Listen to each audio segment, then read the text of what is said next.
So there's like the beginning, the fun of the new and the exuberant, and I can do this, and then the middle part of really maturing and learning the craft. I kind of think of it as a maturation process, and not in a mean way like you're immature, but definitely growing yourself. So in those last points, those last like 2 or 3 revisions, when I really had to, you asked a question to me before, like, did you just have to suck it up? Was it really difficult? Was it a joy suck? I think you said. I'm like, yes, absolutely. Like, you want to cry, and like dark moments where you don't know that you can do it, and then you have to kind of repump your batteries and say, I think I can do it. I think I'm going to. It's worth trying. Mm-hmm.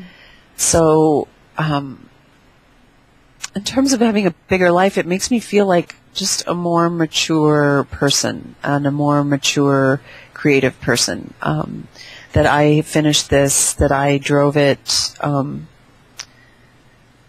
that I drove the project and myself beyond what I thought I was capable of. I think that's where we get bigger. That's where we're like, okay, I'm willing and able to do this. And it's very humbling. It's very humbling. So like all of the, like, this is a good book and I love it and the cover's great. Like, that's just like that pure unbridled appreciation for, like, when you're a child and the kid comes home with this scribbled thing and it's like, look at this thing I made. And they're just like that pure joy of creation. And you're like, that's so great.